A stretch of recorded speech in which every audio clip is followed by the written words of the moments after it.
Hey, it's been since last week since I got on here and talked about severance packages and basically what I've been up to since I've been laid off. Today is Wednesday, I want to say February the 26th, and I am on my way to meet with a potential mentor for a fraternity that I'm interested in enrolling in. And I'm very excited. I feel like if one thing, like I feel so blessed, one, to be able to finish school and to one, kind of go after my dreams. A lot of people don't know, but like there was one point in my life years ago, I think when I was maybe like 23, 22, 24 maybe actually. My friend asked me, he was like, what's one of your biggest regrets in life? And it's always been not going straight to college after high school. After high school, I actually had to basically find like an adult job, and I was helping take care of my mother and my aunt at the time who were dying. And someone reached out to me because I was talking about it on an episode of my podcast. Don't forget to check out the podcast. There's an episode being dropped this Friday, and it's about love and relationships in this new aged era of dating. It's crazy out here in the streets. However, my teacher back in high school, I guess, listened to my podcast and was telling me, she's like, I'm so happy that, you did what felt right for you. And she's like, I know a lot of teachers, herself included, wanted me to go straight to college, but God didn't want it to be that way. And I feel like, if anything, a lot of people typically struggle with what they want to do after high school, because I feel like so many counselors and superintendents and school officials, like, they put a lot of pressure on students. And yes, you are grown and 18, 19, whatever the case may be, but at the same time, you're still trying to figure things out. At the time, I was head over heels over this boy. I had a dying mother who had like less than a year to live, and my aunt was also dying at the time, and she was in hospice at the time. And I didn't feel right knowing that they were dying and I would be basically off to college. Not saying that I could have did much, but I felt like I owed that to them. And I would say I don't have one regret at all. Like, it taught me so much about myself around independence, about my feelings for the people that raised me. A lot of people don't know, but my mother didn't primarily raise me. My aunt did. So my aunt was really like my mother, and I felt so in tune to like care for her more. I know that probably sounds weird, but at the same time, it was like something that just felt natural. She felt psychologically like a mother to me.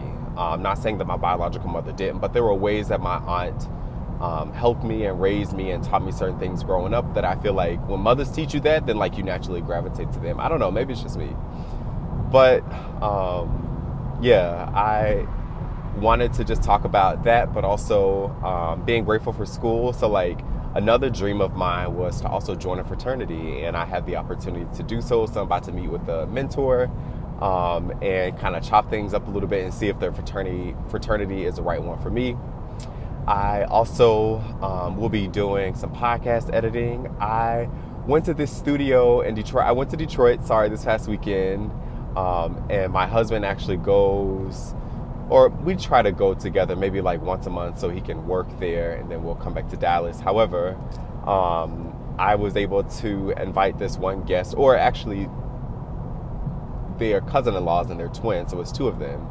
And we talked about love and this new age era of dating and how difficult it is in these streets, but also like the perspective of men versus the perspective of women.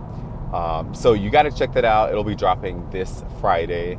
So I'll be sure to promote it and share some content before we actually drop it to get you guys excited.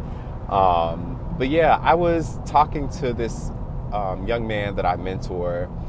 He's back in my hometown, and he was basically talking to me about how he's so scared of really taking that leap of faith and going after the life that he wants. And I was telling him, you got to want it bad enough to be able to do that. And it takes balls. It takes balls. It takes grit to be able to just push record on the phone and just do it, like myself included. And I was telling him, I'm like, you know what?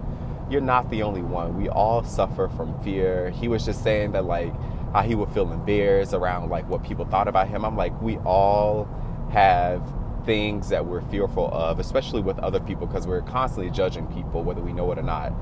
And I was telling him, you know, when your time comes, when our time comes, only God can judge you. No one can judge you. So it's up to you to snatch and really grab the life that you want.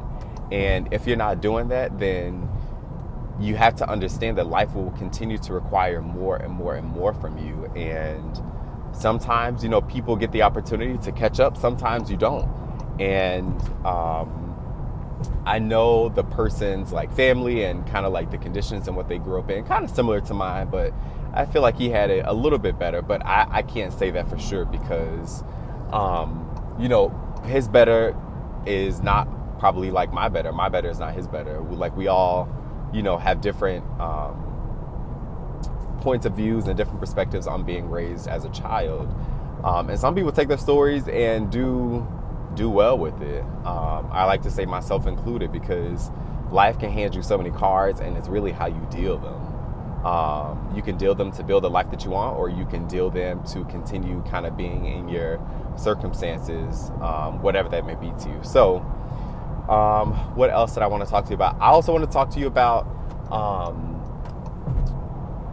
being consistent with posting videos on here. Like, I had no idea.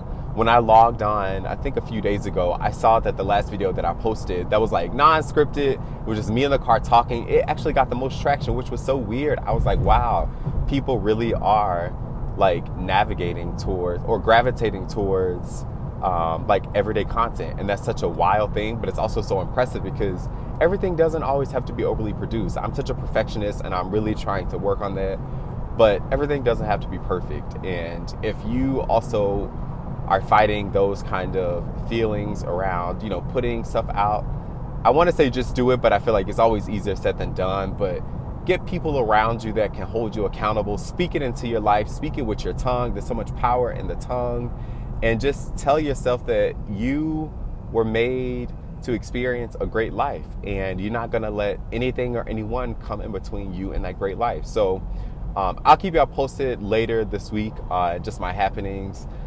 It's moving week, so we'll be moving into our new house on Saturday and Sunday. We got the movers going. It's a much bigger house, and I'll actually have a dedicated area for my podcast. It'll be an office/podcast space for me, so I'll really be able to record a bunch of more content that I've been wanting to do. So thank y'all for tuning in, and I will talk to you soon. Bye.